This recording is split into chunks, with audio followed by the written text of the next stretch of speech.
या वहां पेन दिखाने थोड़ा जा रहा है वो। और परीक्षा के समय किसी को फुर्सत नहीं है, आपका बच्चा नया पहन करके आया, पुराना पहन के आया है। तो ये साइकी उनको बाहर आना चाहिए। दूसरा, कुछ ऐसी चीजें खिला करके भेजेंगे, तुझे एग्जाम है ये खा के जाओ, एग्जाम है ये खा के जाओ, तो उसको और मुसीबत होती है, जिसका वो कंफर्ट नहीं है। आवश्यकता से अधिक उस दिन खाना, फिर मां कहे अरे तुम्हारा तो एग्जाम सेंटर इतना दूर है, तुम रात आते आते 7 बज जाएगा, ऐसा करो कुछ खा के जाओ, फिर कहेगी कुछ लेके जाओ। उसको वो रेजिस्ट करने लगता है, नहीं मैं नहीं ले जाऊंगा। वहीं से तनाव शुरू हो जाता है, घर से निकलने से पहले हो जाता है। तो मेरी सभी पेरेंट्स से अपेक्षा है और मेरा सुझाव है कि आप उसको अपनी मस्ती में जीने दीजिए। एग्जाम देने जा रहा है तो उत्साह उमंग के साथ चला जाए, बस जो उसकी रोजमर्रा की आदत है वैसा ही रहे वो। फिर जो सिंसियर स्टूडेंट है उनका प्रॉब्लम क्या होता है, दरवाजे तक किताब छोड़ते नहीं, दरवाजे तक। अब आप अचानक इस प्रकार से इवन रेलवे स्टेशन पर भी जाते हैं ना, तो कभी ट्रेन की एंट्री और आपकी एंट्री ऐसा होता है क्या? आप 5-10 मिनट पहले जाते हैं, प्लेटफॉर्म पर खड़े रहते हैं, कहां आपका डिब्बा आएगा उसका अनुमान लगाते हैं, फिर उस जगह पे जाते हैं, फिर सोचते हैं कि पहले कौन सा लगेज अंदर ले जाऊंगा, फिर कौन सा, यानी मन आपका तुरंत अपने आप को ट्रेन आने से पहले ही सेट करने लग जाता है। वैसे ही आपका जो एग्जामिनेशन हॉल है, हो सकता है वो कोई सुबह से आपके लिए खोल के नहीं रखेंगे, लेकिन 10-15 मिनट पहले तो अलाउ कर ही देते हैं। तो आराम से जैसे ही खुले अंदर पहुंच जाइए और आराम से बैठिए मस्ती से। जरा पुरानी कोई हंसी मजाक की चीजें हैं तो उसको जरा याद कर लीजिए, और दोस्ती बगल में तो एक आध चुटकुला सुना दीजिए, हंसी मजाक में पल 5-10 मिनट बिता दीजिए। कुछ नहीं है जान पाने, कम से कम एक डीप ब्रीथिंग करिए, बहुत गहरा सांस लीजिए, धीरे धीरे 8-10 मिनट खुद के लिए जिए, आप खुद में खो जाइए, एग्जाम से बाहर निकल जाएंगे। और फिर जब आपके हाथ में क्वेश्चन पेपर आएगा तो आप कंफर्ट होंगे। वरना क्या होता है, वो आया कि नहीं, वो देखा कि नहीं, वो कैसा है, फला नहीं, टीचर कहां दिखता है, सीसीटीवी कैमरा है। अरे आपका क्या काम है जी, सीसीटीवी कैमरा किसी भी कोने पर पड़ा है, तेरा क्या ले रहा है जी। हम इन्हीं चीजों में लटके रहते हैं जी, और वही बिना कारण हमारी शक्ति समय वेस्ट करता है। हमने खुद में ही खोए रहना चाहिए। और जैसा ही क्वेश्चन पेपर आ जाए, तो कभी कभी तो आपने देखा होगा कि अगर आप फर्स्ट बेंच पर आपका नंबर आया है, लेकिन क्वेश्चन पेपर वो पीछे से बांटना शुरू करता है, तो आपका दिमाग फटकता है, देखिए मेरे से तो 5 मिनट पहले उसको मिलेगा, मुझे 5 मिनट बाद में मिलेगा। ऐसा ही होता है ना, ऐसा होता है ना। अब ऐसी चीजों में अपना दिमाग खपाओगे कि पहले क्वेश्चन पेपर मुझे मिला कि 20 नंबर के बाद मिला, तो आप अपनी एनर्जी, आप परिस्थिति तो पलट नहीं सकते। टीचर ने वहां से क्यों कि आप खड़े होकर नहीं कह सकते पहले मेरे से दो, ऐसा तो नहीं कर सकते। तो आपको पता है ऐसा होना, तो फिर ऐसे ही अपने आप को एडजस्ट कर लेना चाहिए। एक बार आप ये अगल बगल की सारी दुनिया, और हम बचपन से पढ़ते तो आए हैं, वो अर्जुन को पक्षी की आंख वाली कथा तो सुनते रहते हैं, लेकिन जीवन में आता है तो नहीं, पेड़ भी दिखता है, पत्तियां भी दिखती है, तब आपको वो पक्षी की आंख नहीं दिखती है। आप भी मन में ये कथाएं सुनते हैं, पढ़ते हैं, तो उसको जीवन में लाने का मौका होता है। तो पहली बात तो ये है कि इन सारी बाह्य चीजों से आप, दूसरा, परीक्षा में घबराहट का कभी कारण ये होता है, कभी लगता है समय कम पड़ गया, कभी लगता है कि अच्छा होता मैं वो क्वेश्चन पहले कर लेता। तो इसका उपाय ये है, पहले एक बार पूरा क्वेश्चन पेपर पढ़ लीजिए, फिर मन से तय कीजिए कि किस आंसर में कितना मिनट मोटा मोटा मेरा जाएगा, और उसी प्रकार से अपना समय तय कर लीजिए। अब खाना खाते हैं, आप खाने के लिए बैठते हैं तो घड़ी देख करके थोड़े खाते, भाई 20 मिनट में खाना खाना है। तो खाते खाते आदत हो ही जाती है, हाँ भाई अब इतने में 20 मिनट भी हो गया और खाना भी हो गया। इसके लिए कोई घड़ी और कोई बेल थोड़ा बजता है कि चलो अब खाना शुरू करो, अब खाना बंद करो, ऐसा तो होता नहीं है। तो ये प्रैक्टिस है। दूसरा मैंने देखा है कि आजकल जो सबसे बड़ी समस्या है, जिसके कारण ये समस्या, आप मुझे बताइए, आप एग्जाम देने जाते हैं, मतलब आप फिजिकली क्या करते हैं? आप फिजिकली पेन हाथ में पकड़ करके लिखते हैं, यही करते हैं ना। दिमाग अपना काम करता है, लेकिन आप क्या करते हैं? लिखते हैं। आज के युग में आईपैड के कारण, कंप्यूटर के कारण, मोबाइल के कारण मेरी लिखने की आदत धीरे धीरे कम हो गई है। जब भी एग्जाम में लिखना होता है, इसका मतलब हुआ कि मुझे अगर एग्जाम के लिए तैयार करना है तो मुझे अपने आप को लिखने के लिए भी तैयार करना है। आजकल बहुत कम लोग हैं जिनको लिखने की आदत है, और इसलिए डेली जितना समय आप अपने पठन पाठन में लगाते हैं स्कूल के बाद, उसका मिनिमम 50% टाइम, मिनिमम 50% टाइम आप खुद अपनी नोटबुक के अंदर कुछ न कुछ लिखेंगे। हो सके तो उस विषय पर लिखेंगे, और 3 बार 4 बार खुद का लिखा हुआ पढ़ेंगे और खुद का लिखा हुआ करेक्ट करेंगे। तो आपका जो इंप्रूवमेंट होगा किसी की मदद बिना इतना बढ़िया हो जाएगा कि आपको बाद में लिखने की आदत हो जाएगी। तो कितने पेज पे लिखना, इतना लिखने में कितना समय जाता है, ये आपकी मास्टरी हो जाएगी। कभी कभी मन से विषय आपको लगता है ये तो मुझे आता है। जैसे आप मान लीजिए कोई बड़ा प्रसिद्ध कोई गाना सुन रहे हैं, गाना बज रहा है तो आपको लगता है ये गाना तो मुझे आता है, क्योंकि आपने बहुत बार सुना है। लेकिन एक बार गाना बंद करके जरा कागज पे लिखो ना, वो गाना आता है क्या, तो पता चलेगा नहीं यार, सुनते समय जो मेरा कॉन्फिडेंस था, मुझे अच्छा लगता था और आता था, हकीकत में मुझे आता नहीं था। मुझे वहां से प्रॉम्प्टिंग होती थी, इसलिए मुझे वो लाइन याद आ जाती थी, और उसमें भी परफेक्ट शब्द के संबंध में की जब बात आएगी तो मैं पीछे रह जाऊंगा। मेरी आज की पीढ़ी के साथियों से बहुत मेरा आग्रह है कि कृपा करके आपकी एग्जाम में एक बड़ी चैलेंज होती है लिखना। कितना याद रहा, सही रहा, गलत रहा, सही लिखते हैं, गलत लिखते, तो वो तो बात का विषय है। आप अपना ध्यान प्रैक्टिस में इस पर कीजिए। अगर ऐसी कुछ चीजों पर अगर आप ध्यान केंद्रित करेंगे, मुझे पक्का विश्वास है कि एग्जाम हॉल में बैठने के बाद जो अनकंफर्ट या प्रेशर फील करते हैं वो आपको लगेगा ही नहीं, क्योंकि आप आदी हैं।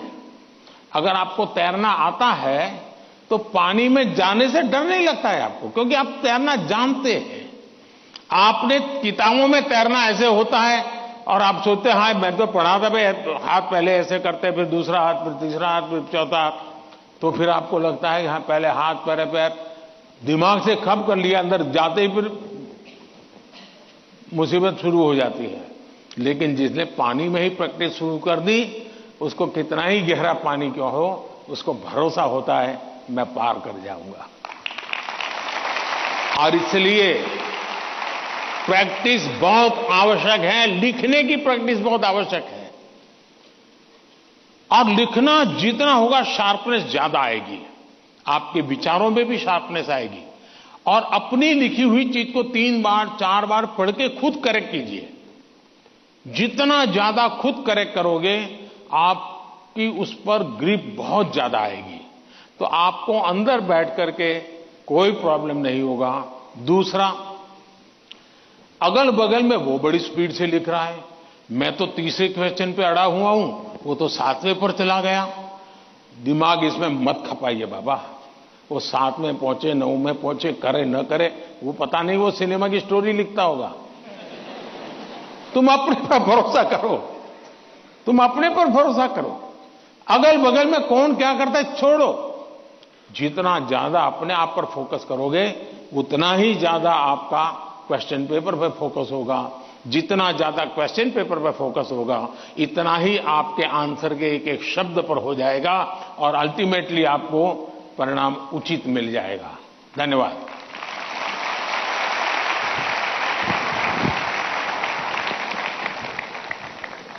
धन्यवाद पीएम सर। तनाव प्रबंधन का ये सूत्र जीवन भर हमें प्रेरित करेगा। प्रधानमंत्री जी, राजमंद राजस्थान के छात्र धीरज सुथार, जो कि government senior secondary school Kundwa में पढ़ते हैं, हमारे बीच इस हॉल में मौजूद हैं और आपसे प्रश्न पूछना चाहते हैं। धीरज, कृपया अपना प्रश्न पूछिए। नमस्ते माननीय प्रधानमंत्री जी, मैं धीरज सुथार, मैं राजकीय उच्च माध्यमिक विद्यालय कोंदवा राजसमंद राजस्थान से हूँ। मैं 12वीं कक्षा में अध्ययनरत हूँ। मेरा प्रश्न यह है कि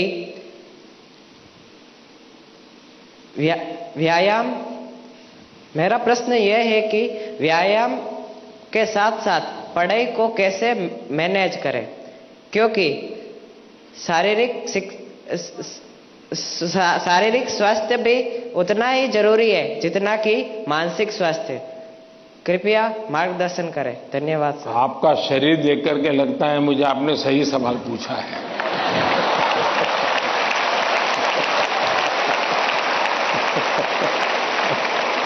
और आपकी ये चिंता भी सही होगी।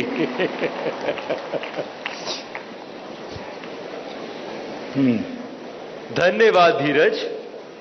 अपनी सांस्कृतिक परंपरा और बर्फीली चोटियों पर तैनात सेना के जाबाजों के शौर्य के लिए विख्यात उत्तर भारत के प्रमुख केंद्र शासित प्रदेश लद्दाख के पीएम श्री केंद्रीय विद्यालय कारगिल की छात्रा नजमा खातून हमसे ऑनलाइन माध्यम से जुड़ रही हैं और प्रधानमंत्री जी आपसे प्रश्न पूछना चाहती हैं। नजमा, कृपया अपना प्रश्न पूछिए। माननीय प्रधानमंत्री जी नमस्कार, मेरा नाम नजमा खातून है। मैं पीएम श्री केंद्रीय विद्यालय कारगिल लद्दाख में पढ़ती हूँ। मैं कक्षा 10वीं की छात्र हूँ। मेरा आपसे प्रश्न यह है कि परीक्षा की तैयारी और स्वस्थ जीवन शैली बनाए रखने के बीच संतुलन कैसे बना सकते हैं? धन्यवाद। शुक्रिया नजमा। पूर्वोत्तर भारत के रत्न जनजातीय बहुल राज्य अरुणाचल प्रदेश के नाहरलोगुन गवर्नमेंट हायर सेकेंडरी स्कूल से एक शिक्षिका टॉबी लामी जी इस सभागार में उपस्थित हैं और प्रधानमंत्री जी से प्रश्न पूछना चाहती हैं। नमस्कार माननीय प्रधानमंत्री जी, मेरा नाम तोबी लोमी है। मैं एक शिक्षिका हूँ। मैं government higher secondary school Naharlagun Arunachal Pradesh से आई हूँ। मेरा प्रश्न है, विद्यार्थी खेल कूद नहीं बल्कि पढ़ाई में मुख्य रूप से क्या और कैसे ध्यान केंद्रित कर सकते हैं? कृपया मार्गदर्शन करें। धन्यवाद सर। धन्यवाद मैम। प्रधानमंत्री जी, धीरज, नजमा और तोबी जी पढ़ाई और हेल्दी लाइफ में सामंजस्य कैसे स्थापित करें, इस विषय पर आपका मार्गदर्शन चाहते हैं।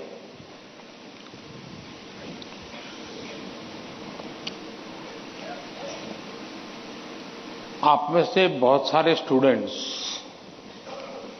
मोबाइल फोन का उपयोग करते होंगे और कुछ लोग होंगे शायद उनको घंटों तक मोबाइल फोन की आदत भी हो गई होगी। लेकिन क्या कभी ऐसा विचार आया मन में कि नहीं मैं रिचार्जिंग में फोन रखूंगा तो मेरा मोबाइल का उपयोग कम हो जाएगा, इसलिए रिचार्जिंग नहीं करूंगा।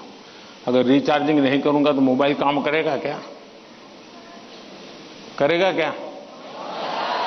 तो मोबाइल जैसी चीज जो रोजमर्रा देखते हैं उसको भी चार्जिंग करना पड़ता है, नहीं करना पड़ता है? अरे जवाब तो दीजिए। रिचार्ज करना पड़ता है, नहीं करना पड़ता है? अगर मोबाइल को करना पड़ता है तो ये बॉडी को करना चाहिए कि नहीं करना चाहिए?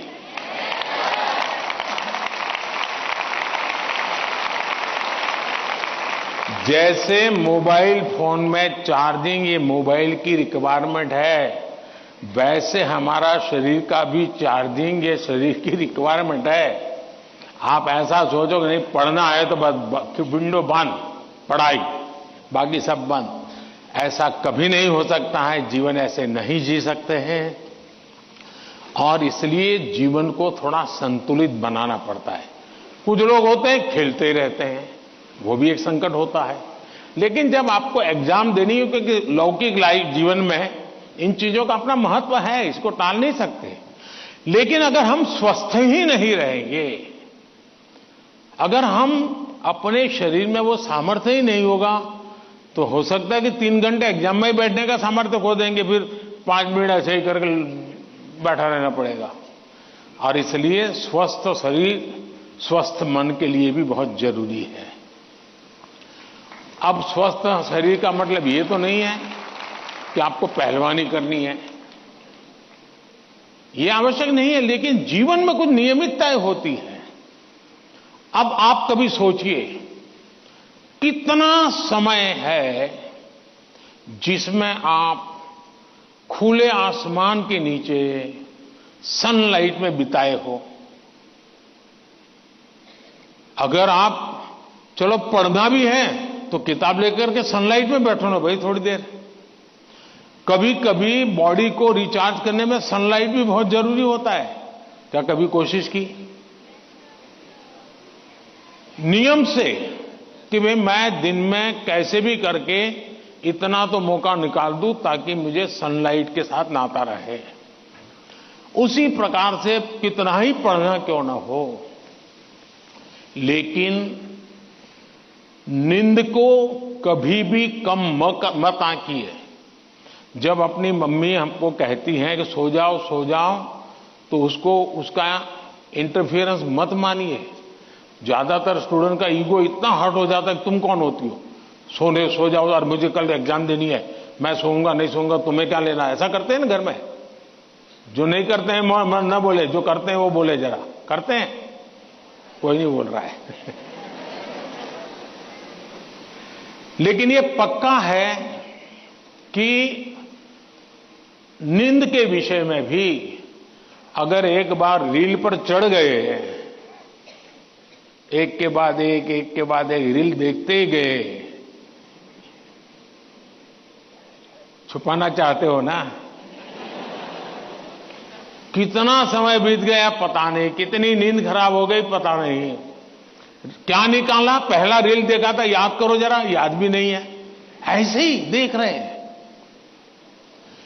ऐसे हम नींद को बहुत कम आंकते हैं। आज आधुनिक हेल्थ साइंस जो है वो नींद को बहुत तवज्जो देता है।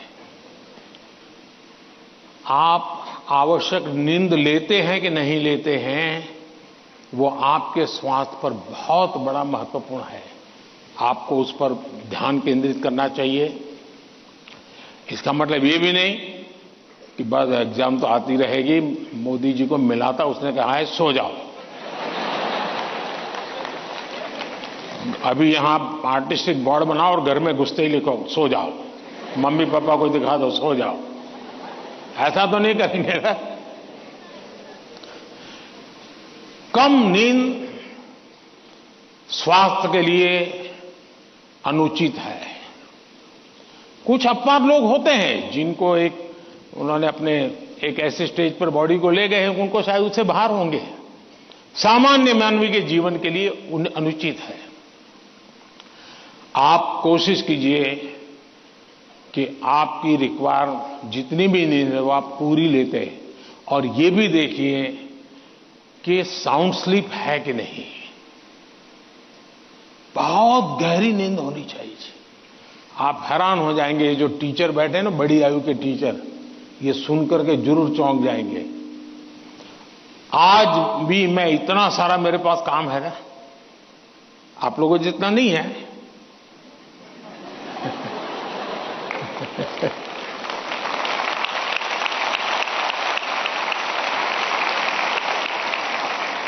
लेकिन 365 दिन कोई अपवाद नहीं। अगर मैं बिस्तर पे लेटा नहीं कि 30 सेकंड में डीप स्लीप की तरफ नहीं चला गया था, होता नहीं। 30 सेकंड लगता है मुझे। आप में से बहुत छोटी आयु के भी होंगे, कभी इधर कभी उधर, कभी उधर कभी उधर, फिर नींद आई तो आई। क्यों? मेरा बाकी जो जागृत अवस्था का समय है उसमें बहुत जागृत रहता हूं मैं। तो जब जागृत हूं तो पूरी तरह जागृत हूं, जब सोया हूं तो पूरी तरह सोया हूं। और वो बैलेंस, जो बड़ी आयु के लोग हों परेशान होते होंगे, हाँ यार हमें तो नींद ही नहीं आती, आधा घंटा तो ऐसे ही करवट बदलते रहते हैं, और ये आप अचीव कर सकते हैं।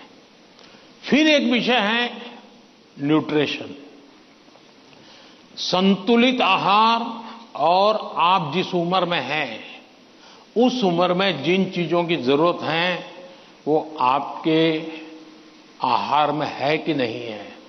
एक चीज पसंद है, बस खाते रहते हो, पेट भर जाता है, कभी मन भर जाता है, लेकिन शरीर की आवश्यकताएं पूरी नहीं करता है।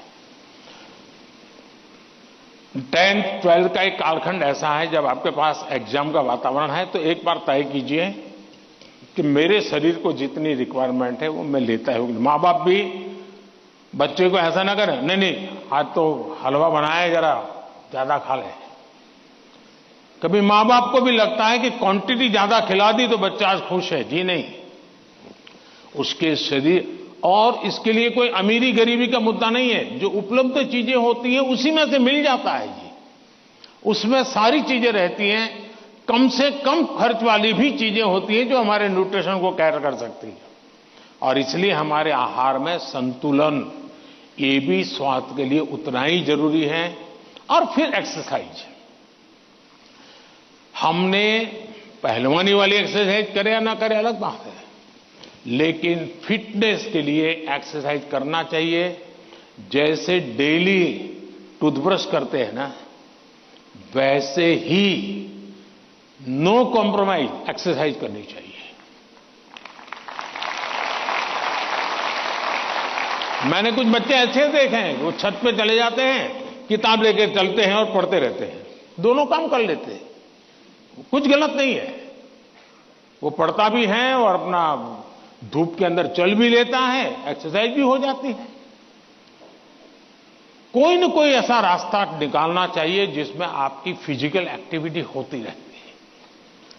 5 minute 10 minute dedicated physical activity करनी ही चाहिए। ज्यादा कर सकते तो अच्छी बात है। अगर इन चीजों को सहज रूप से आप लाएंगे, एग्जाम के तनाव के बीच सब कुछ इधर करेंगे वो नहीं करेंगे तो नहीं चलेगा। संतुलित करिए, आपको बहुत फायदा होगा। धन्यवाद।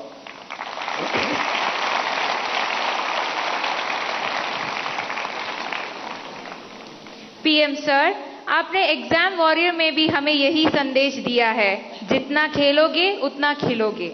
Thank you PM sir.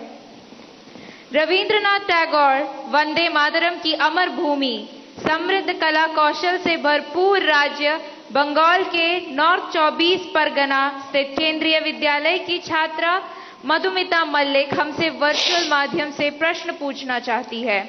Madhumita, कृपया अपना प्रश्न पूछिए। माननीय प्रधानमंत्री महोदय, नमस्कार। मेरा नाम मधुमिता मल्लिक है। मैं पीएम श्री केंद्रीय विद्यालय बैरकपुर थलसेना कोलकाता संभाग की 11वीं विज्ञान की छात्रा हूँ। मेरा आपसे यह प्रश्न है, आप उन छात्रों को क्या सलाह देना चाहेंगे जो अपने करियर के बारे में अनिश्चित है या किसी विशेष करियर या पेशे को चुनने के बारे में दबाव महसूस करते हैं? कृपया इस विषय पर मुझे मार्गदर्शन करें। धन्यवाद महोदय। धन्यवाद मधुमिता। पीएम सर, भगवान कृष्ण की उपदेश भूमि, वीर बहादुर खिलाड़ियों के प्रदेश हरियाणा पानीपत के द मिलेनियम स्कूल की छात्रा अदिति तनवर ऑनलाइन माध्यम से जुड़ी हुई है और आपसे मार्गदर्शन चाहती है। अदिति, कृपया अपना प्रश्न पूछिए। माननीय प्रधानमंत्री जी, नमस्कार। मेरा नाम अदिति तनवर है और मैं the millennium school Panipat Haryana की कक्षा 11वीं की छात्रा हूँ। मेरा आपसे प्रश्न यह है कि मैंने ह्यूमैनिटीज को अपने विषय के रूप में चुना है और लोग रोज मुझ पर ताने कसते हैं। मुझे यह विषय पसंद है, इसलिए मैंने इसे चुना है, पर कभी कभी तानों को संभालना मुश्किल हो जाता है। इन्हें कैसे संभालें और कैसे नजरअंदाज करें, मैं इसमें आपसे मार्गदर्शन चाहती हूँ। धन्यवाद श्रीमान, नमस्कार। Thank you Aditi. मधुमिता और अदिति तथा इन जैसे कुछ विद्यार्थी जीवन में करियर के चयन में दबाव अनुभव करते हैं। सर, एक विशेष करियर या स्ट्रीम चुनने की मानसिकता के दबाव की समस्या का कैसे समाधान करें? मुझे नहीं लगता है कि आप स्वयं कंफ्यूज हैं, आप स्वयं उलझन में हैं, ऐसा मुझे नहीं लगता है। हकीकत यह है कि आपको अपने पर भरोसा नहीं है, आपका अपने सोचने के संबंध में दुविधा है और इसलिए आप 50 लोगों को पूछते रहते हैं, क्या लगता है ये करूं तो, क्या लगेगा ये करूं तो। आप खुद को जानते नहीं हैं और उसके कारण आप किसी के एडवाइस पर डिपेंडेंट रहते हो और जो व्यक्ति ज्यादा अच्छा लगता है आपको और जो एडवाइस आपको सबसे सरल लगती है, आप उसी को एडॉप्ट कर लेते हो। अब जैसे मैंने कहा कि खेलो, अब बहुत कुछ होंगे जो आज कल बोर्ड लेकर के घर जाएंगे। मोदी जी ने कहा है खेलो खिलो, खेलो खिलो, अब मैं पढ़ूंगा नहीं, बस। क्यों? उसने अपनी चीज पसंद कर ली है। मैं समझता हूं कि सबसे बुरी जो स्थिति है ना, वो कंफ्यूजन है।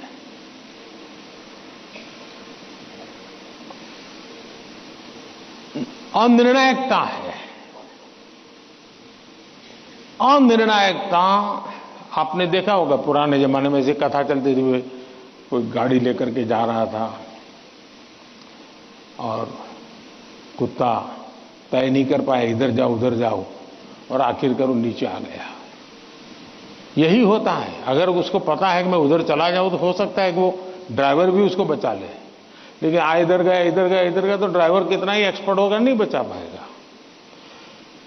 हमें अनिश्चितता से भी बचना चाहिए, अनिर्णायकता से बचना चाहिए और निर्णय करने से पहले सारी चीजें हमने उसको जितने तराजू पर तोल सकते हैं तोलना चाहिए। दूसरा, कभी कभी कुछ लोगों को लगता है कि फलानी चीज वैसी है, टिकनी चीज है। अब मुझे बताइए, स्वच्छता का विषय अगर प्रधानमंत्री के रूप में देखें तो बहुत मामूली विषय है कि नहीं है?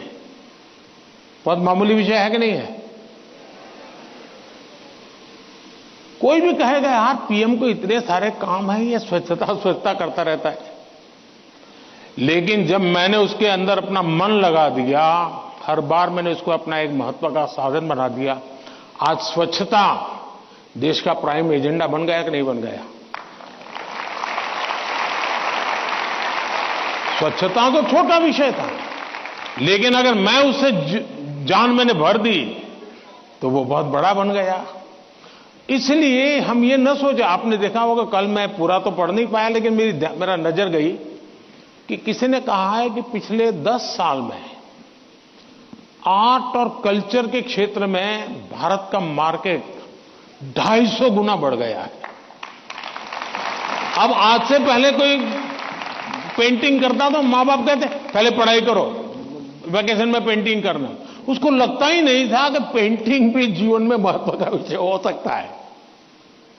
और इसलिए हम किसी चीज को कम ना आके, हमारे में दम होगा तो हम उसको जान भर देंगे। हमारे में सामर्थ्य होना चाहिए और जो चीज हाथ में लें उसमें जी जान से जुड़ जाएं। हम आधे अधूरे, यार उसने ये लिया मैं ये लेता तो शायद अच्छा होता, उसने ये लिया, मैं ये लेता तो अच्छा होता, ये उलझन आपको बहुत संकटों में डाल सकती है। दूसरा विषय है कि आज नेशनल एजुकेशन पॉलिसी ने आपके लिए बहुत सुविधा कर दी है। आप एक क्षेत्र में बढ़ रहे हैं, लेकिन आपको कहा मन कर गया चलो एक और ट्रायल करना है, तो आप शिफ्ट कर सकते हैं, आपकी राह बदल सकते हैं, आपको किसी पर बंद रहने की जरूरत नहीं है, आप अपने आप प्रगति कर सकते हैं। और इसलिए अब शिक्षा में भी बहुत, आज मैं भी एग्जीबिशन देख रहा था, मैं देख रहा था कि बच्चों की प्रतिभा जिस प्रकार से प्रकट हुई है, प्रभाव करने वाली है। सरकार का आईएनबी मिनिस्ट्री सरकार की योजनाओं को कम्युनिकेट करने के लिए जो करे, उससे ज्यादा मैंने देखा इन बच्चों ने बहुत अच्छा किया है। नारी शक्ति का महत्व इतने बढ़िया तरीके से रखा है। इसका मतलब यह हुआ कि किसी भी हालत में हमें निर्णायक होना ही चाहिए, और एक बार निर्णायक होने की आदत लग जाती है ना, फिर कंफ्यूजन नहीं रहता है। वरना तो आपने देखा होगा कि कभी हम रेस्टोरेंट में चले जाएं परिवार के साथ, आप याद कीजिए, आप, मुझे तो वो मौका नहीं मिलता है, लेकिन आपको मिलता होगा। रेस्टोरेंट में जाते होंगे, पहले आप सोचते होंगे मैं ये मंगवाऊंगा, फिर बगल वाले टेबल पर कुछ देखते हैं तो कहता है नहीं ये नहीं, ये मंगवाऊंगा। फिर वो बैरा जो है कुछ और ट्रे में लेके जाकर दिखता है मुझे, यार ये कुछ और है, नहीं नहीं ये क्या है भाई, ये है, अच्छा मेरे वो 2 कैंसल, ये ले आओ। अब उसका कभी पेट ही नहीं भरेगा जी, उसको कभी संतोष नहीं होगा, और जिस डिश आएगी तो उसको लगेगा यार इसके बजाय वो पहले वाला ले लिया होता तो अच्छा होता। जो लोग रेस्टोरेंट के डाइनिंग टेबल पर निर्णय नहीं कर पाते हैं, वो कभी रेस्टोरेंट का या खाने का आनंद नहीं ले सकते हैं। आपको निर्णायक बनना पड़ता है।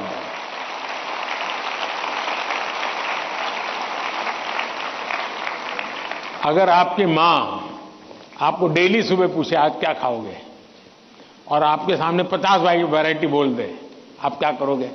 घूम फिर करके आ जाओगे, रोज खाते हो वहीं पर आके खड़े हो जाओगे।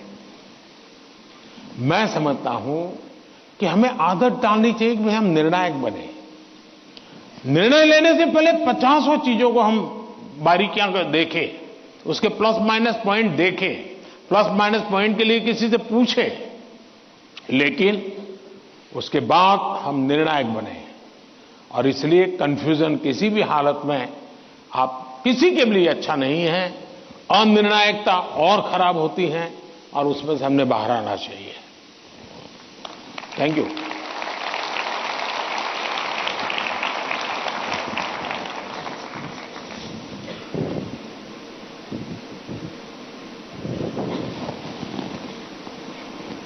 सर, निर्णय की स्पष्टता में ही सफलता निहित है। आपका यह कथन सदा याद रहेगा। धन्यवाद।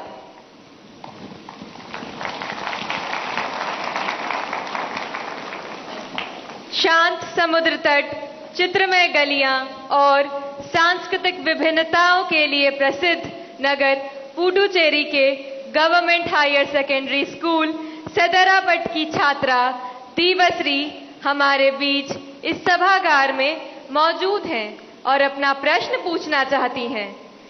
दीवश्री, कृपया अपना प्रश्न पूछिए। नमस्ते, वणक्कम ऑनरेबल प्राइम मिनिस्टर सर। वणक्कम वणक्कम। My name is Deepasri. I am coming from Government Higher Secondary School, Sedrapat, Puducherry. My question is, how can we build our trust in parents that we are working hard? Thank you, sir. धन्यवाद दीवश्री। प्रधानमंत्री जी, हम माता पिता को कैसे विश्वास दिलाएं कि हम मेहनत कर रहे हैं, इस विषय पर दीवश्री आपसे मार्गदर्शन चाहती हैं।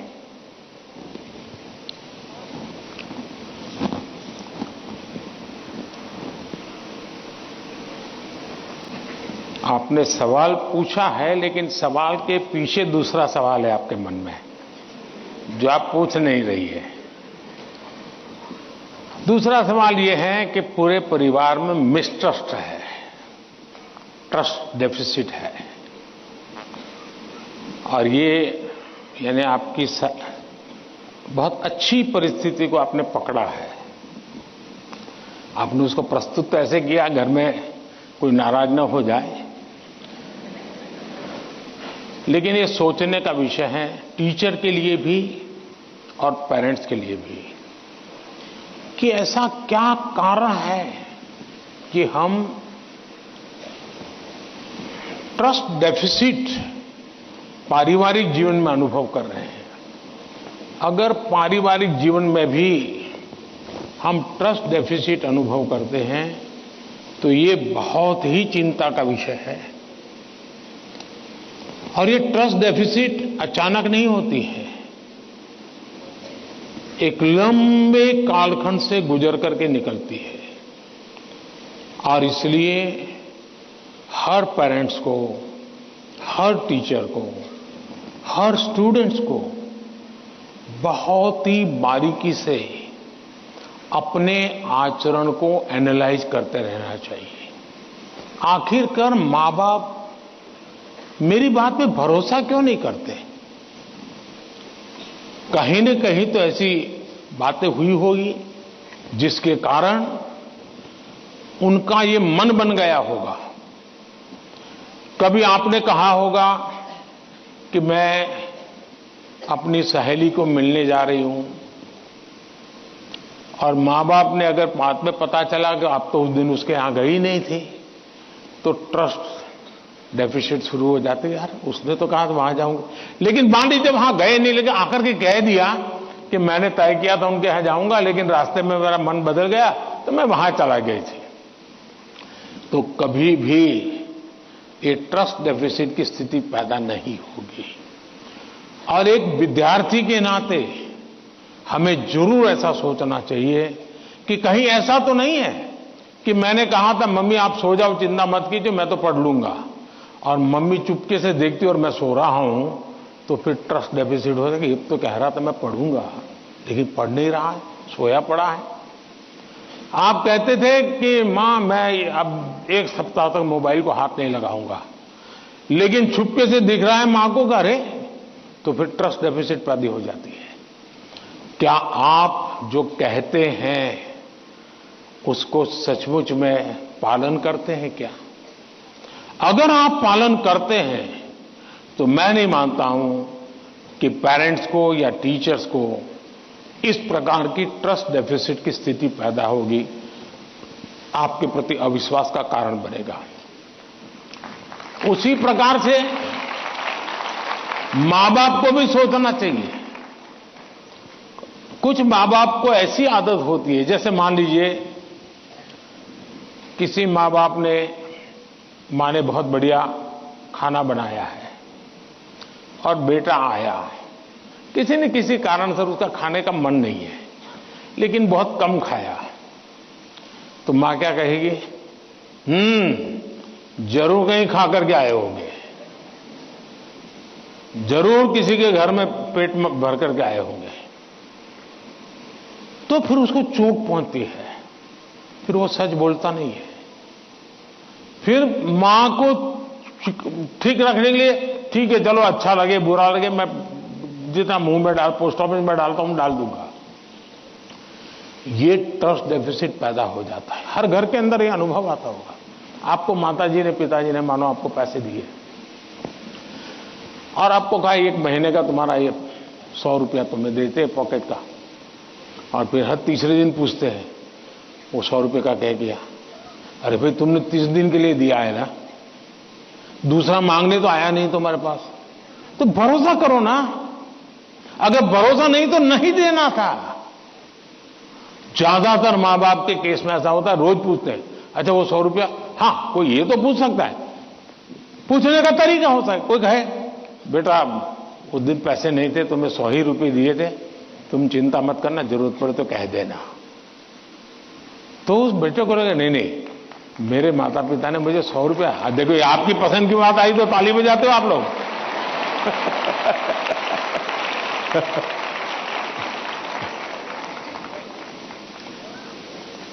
अगर वही सवाल ये पूछते 100 का क्या किया, इसके बजाय कहते तो बेटा कहेगा ना मां बिल्कुल नहीं, मेरे पास पैसे हैं, सफिशिएंट है।